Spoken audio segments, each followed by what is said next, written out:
नमस्कार साथियों, भारतीय जनता पार्टी की पहली सूची 7 दिग्गज नेताओं को विधानसभा टिकट। जी हां, आज हम बात करेंगे भारतीय जनता पार्टी को लेकर। जैसा कि आप सभी लोगों को पता है, उत्तर प्रदेश में 10 विधानसभा सीटों पर उपचुनाव होने जा रहा है, जिस उपचुनाव में भारतीय जनता पार्टी की तरफ से अनेक दावेदार टिकट की दावेदारी पेश कर रहे हैं। जैसा कि आप सभी लोगों को पता है, लोकसभा के चुनाव में समाजवादी पार्टी के मुखिया अखिलेश यादव जी ने जो बेहतरीन, शानदार, उम्दा प्रदर्शन किया है, वो कहीं ना कहीं अब उत्तर प्रदेश में अखिलेश यादव जी के कुशल नेतृत्व पर समाजवादी पार्टी देश की तीसरी सबसे बड़ी पार्टी बनी है और उसके साथ ही साथ उत्तर प्रदेश की सबसे बड़ी पार्टी बनकर उभरी है, जिसके 37 सांसद एक साथ अब उत्तर प्रदेश से का प्रतिनिधित्व कर रहे हैं और लोकसभा में लगातार उत्तर प्रदेश के मुद्दों को लेकर लगातार केंद्र सरकार पर प्रश्न चिन्ह पूछ रहे हैं। वहीं पर अब भारतीय जनता पार्टी, जहां पर उत्तर प्रदेश में समाजवादी पार्टी की बड़ी जीत के साथ ही साथ जो उत्तर प्रदेश में भारतीय जनता पार्टी को जो शिकस्त मिली है, वो कहीं ना कहीं अब चर्चाओं का केंद्र बिंदु बन चुकी है। कहीं ना कहीं उत्तर प्रदेश में, जैसा कि आप लोगों को पता है, बहुत उम्मीद थी कि भारतीय जनता पार्टी के नेताओं को, देश के प्रधानमंत्री नरेंद्र मोदी जी को और उत्तर प्रदेश के मुख्यमंत्री योगी आदित्यनाथ जी को, कि हम उत्तर प्रदेश में 80 में से लगभग 70 से 72 लोकसभा सीटें जीतने का एक नया इतिहास बनाएंगे।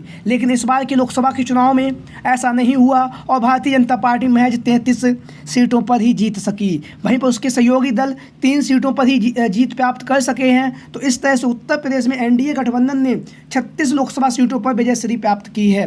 वहीं पर समाजवादी पार्टी और इंडिया गठबंधन के द्वारा 43 लोकसभा सीटों पर विजयश्री प्राप्त की गई है। तो अब उत्तर प्रदेश में, जहाँ पर 10 विधानसभा सीटों पर उपचुनाव होने जा रहा है, उसको लेकर लगातार भारतीय जनता पार्टी मंथन कर रही है। समाजवादी पार्टी भी प्रत्याशियों के नाम को लेकर मंथन कर रही है। तो आज हम बात करेंगे भारतीय जनता पार्टी की तरफ से जो टिकट की दावेदारी पेश कर रहे हैं, लगातार क्षेत्र भ्रमण कर रहे हैं, उन नेताओं के बारे में बात करेंगे एक एक विधानसभा से लेकर। तो सबसे पहले हम बात करेंगे अखिलेश यादव की जो करहेल की विधानसभा सीट है, उस सीट से।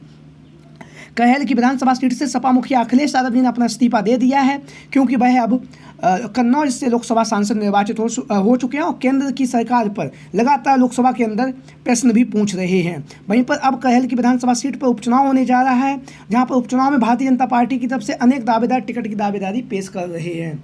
वहीं पर एक ऐसा नाम है जो सैफई परिवार से जुड़ा हुआ है और धर्मेंद्र यादव के बहन हुई है अनुजेश प्रताप सिंह। अनुजेश प्रताप सिंह, जैसा कि आप लोग इन तस्वीरों के माध्यम से देख रहे हैं, करहेल की जो विधानसभा सीट है, वहाँ पर लगातार भारतीय जनता पार्टी के लिए प्रचार प्रसार कर रहे हैं और लगातार टिकट की मांग भी काफ़ी तेज़ी के साथ अनुजेश प्रताप सिंह के द्वारा की जा रही है। जाति समीकरण को साधने के लिए यह जो सीट है, यादव बाहुल सीट है, तो ऐसी स्थिति में यादव वोटों में सेंध मारने के लिए भारतीय जनता पार्टी के द्वारा यहाँ से अनुजेश प्रताप सिंह यादव को भी चुनावी मैदान में लड़ाए जाने की जो खबरें लगातार चर्चाओं में बनी हुई हैं। वहीं पर यहाँ से दूसरा जो नाम चल रहा है वो है अपर्णा यादव। अपर्णा यादव सद्य नेताजी मुलायम सिंह यादव जी की छोटी बहू हैं और छोटी बहू होने के साथ ही साथ यह भारतीय जनता पार्टी में शामिल हैं। तो भारतीय जनता पार्टी की तरफ से करहेल की विधानसभा सीट से अपर्णा यादव का नाम भी लगातार चर्चाओं में बना हुआ है। हालांकि अभी तक अपर्णा यादव के द्वारा कहा गया है कि हमारे परिवार के सदस्य जहां से चुनावी मैदान में उतरेंगे, उनके खिलाफ हम चुनाव मैदान में नहीं उतरेंगे। लेकिन आजमगढ़ में अपर्णा यादव ने धर्मेंद्र यादव के खिलाफ निरहुआ के समर्थन में चुनाव प्रचार भी कर चुकी हैं। तो ऐसी स्थिति में अपर्णा यादव का नाम भी लगातार करहेल की विधानसभा सीट से भारतीय जनता पार्टी के प्रत्याशी के तौर पर चल रहा है। वहीं पर हम बात करेंगे दूसरी जो विधानसभा सीट, एक ऐसी सीट जहां पर 30 सालों से समाजवादी पार्टी का कब्जा है और इस सीट को समाजवादी पार्टी का गढ़ भी कहा जाता है। जी हाँ, हम बात करेंगे सीसामऊ की विधानसभा सीट को लेकर। सीसामऊ की विधानसभा सीट जो लगातार चर्चाओं का केंद्र बिंदु बनी हुई है। यहाँ से समाजवादी पार्टी के 3 बार के विधायक इरफान सोलंकी जी को एक केस में 7 साल की सज़ा सुनाई जा चुकी है और जहाँ पर उन्हें 7 साल की सज़ा सुनाई गई है, वहीं पर उनकी जो विधायकी है वो खत्म हो चुकी है। और विधायकी खत्म होने के साथ ही साथ सीसामऊ की विधानसभा सीट से विधानसभा उपचुनाव होना तय हो चुका है। विधानसभा उपचुनाव में भारतीय जनता पार्टी की तरफ से अनेक दावेदार टिकट की दावेदारी कर रहे हैं, लेकिन जो लगातार चर्चाओं में एक नाम बने हुए हैं वो हैं पार्षद नवीन पंडित। पार्षद नवीन पंडित गोविंद नगर से पार्षद हैं, कई बार पार्षद रह चुके हैं और लगातार नवीन पंडित जी का जो नाम है, लगातार सीसामऊ की जो विधानसभा सीट है, वहाँ से भारतीय जनता पार्टी के प्रत्याशी के तौर पर लगातार चर्चाओं में बना हुआ है।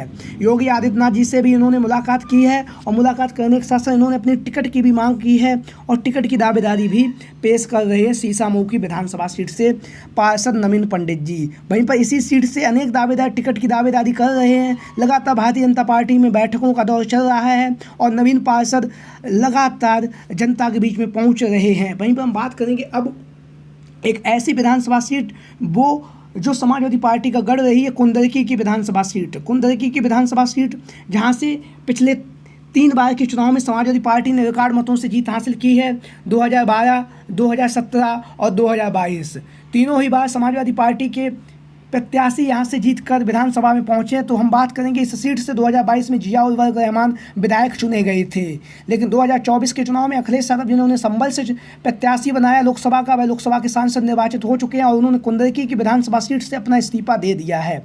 जहाँ पर इस्तीफा हुआ है यहाँ पर विधानसभा उपचुनाव होना तय हो चुका है और भारतीय जनता पार्टी की तरफ से लगातार यह मुस्लिम बाहुल सीट है और लगातार जो खबरें सामने आ रही हैं वो ये हैं कि भारतीय जनता पार्टी यहाँ से किसी मुस्लिम चेहरे को चुनावी मैदान में उतार सकती है। तो मुस्लिम चेहरे के तौर पर मुख्तार अब्बास नकवी का नाम लगातार चर्चाओं में बना हुआ है। कुंदरकी की विधानसभा सीट से जो मुस्लिम बाहुल सीट है और मुस्लिम समाज का जो वोटर्स की बात करें तो यहाँ पे 60 से 65% यहाँ मुस्लिम मतदाता हैं। तो ऐसी स्थिति में भारतीय जनता पार्टी जातीय समीकरण को साधने के लिए मुख्तार अब्बास नकवी को यहाँ से चुनावी मैदान में उतार सकती है। लगातार इनके नाम की चर्चाएं भी चल रही हैं।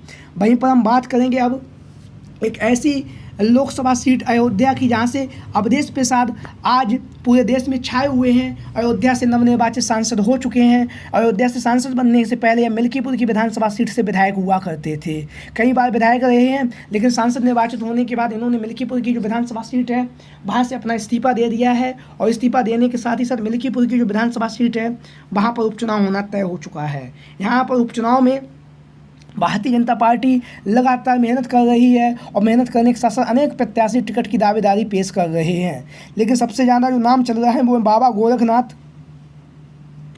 जैसा कि आप लोग इन तस्वीरों के माध्यम से देख भी रहे हैं, बाबा गोरखनाथ यहाँ से पूर्व में विधायक रह भी चुके हैं और विधायक रहने के साथ साथ लगातार वह जनसंपर्क का कार्यक्रम जारी किए हुए हैं। लगातार क्षेत्र की जनता के बीच में पहुंच रहे हैं और बहुत ही मजबूती के साथ वह अपनी टिकट की दावेदारी भी पेश कर रहे हैं। दावा ये भी किया जा रहा है कि बाबा गोरखनाथ को ही यहाँ से भारतीय जनता पार्टी चुनावी मैदान में उतार सकती है। अब हम बात करेंगे एक दूसरी विधानसभा सीट जो लगातार चर्चाओं में बनी हुई है, वो है मिर्ज़ापुर की मंझवा की विधानसभा सीट। मिर्ज़ापुर की मंझवा की विधानसभा सीट से भारतीय जनता पार्टी की तरफ से धर्मराज निषाद का नाम लगातार चर्चाओं में बना हुआ है। निषाद बाहुल ये सीट है और निषाद बाहुल और बिंद बाहुल सीट होने के साथ ही साथ यहाँ पर भारतीय जनता पार्टी किसी निषाद समाज से या फिर बिंद समाज से यहाँ से चुनावी मैदान में प्रत्याशी को उतारने जा रही है। निषाद समाज से बात करें तो यहाँ से धर्मराज निषाद का नाम लगातार चर्चाओं में बना हुआ है भारतीय जनता पार्टी के प्रत्याशी के तौर पर मिर्ज़ापुर की मंझवा की विधानसभा सीट से। वहीं पर हम बात करेंगे अब, जैसा कि आप लोग देख रहे हैं, फूलपुर की विधानसभा सीट को लेकर। फूलपुर की विधानसभा सीट जहां से जो प्रवीण पटेल भारतीय जनता पार्टी से एनडीए गठबंधन से सांसद निर्वाचित हो चुके हैं और सांसद निर्वाचित होने के साथ साथ उन्होंने जो फूलपुर की विधानसभा सीट है उस सीट से अपना इस्तीफा दे दिया है। इस्तीफा देने के साथ ही यहाँ पर विधानसभा उपचुनाव होना तय हो चुका है और विधानसभा उपचुनाव में भारतीय जनता पार्टी की तरफ से दीपक पटेल का नाम लगातार चर्चाओं में बना हुआ है।